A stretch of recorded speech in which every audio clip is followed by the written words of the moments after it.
President Biden signed an executive order in January to temporarily halt oil and gas leasing on federal lands. It's part of his action to slow climate change. But as CBS's Ed O'Keefe reports, it's being met with resistance, not only by the oil industry, but in communities that rely on energy development for their economic survival. Rigs like these on federal land in Utah sit on a fraction of the 26 million acres currently leased to oil and gas companies, some paying as little as $1.50 an acre annually, a price set a century ago when President Woodrow Wilson signed the law allowing oil and gas leasing on public lands.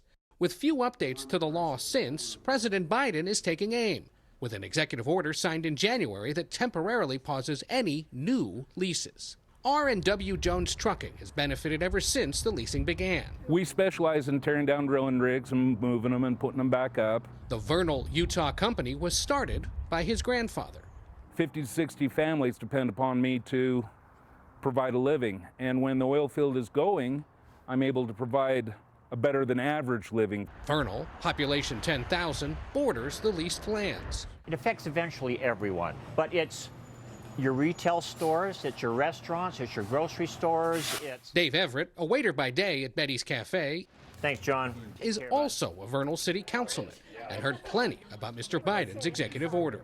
I don't know that I can repeat it, but it was an attitude of just dismay. Oh, yeah, I said, well, that's crap. When a man can come in with one swipe of a pen and already tear our economy apart. Gina McCarthy is the first ever White House National Climate Advisor, overseeing implementation of the president's executive order. I'm not in a fight against fossil fuels, and certainly the president is not in that fight.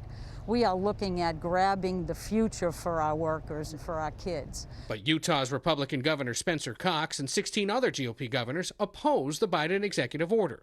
They worry it will drastically hinder the ability of the oil and gas industry to recover and say any restrictions on drilling on public land jeopardizes our national security interests and strips away the opportunity for Americans to be energy independent.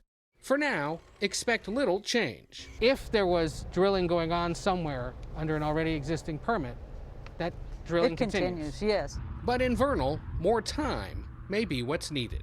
I don't understand at what point in time oil and gas became so evil. Can we work together? Can we find a solution? That question may be answered this coming week as the Biden administration is bringing together industry leaders and environmental activists, hoping they can come up with ways to fight climate change and grow the economy.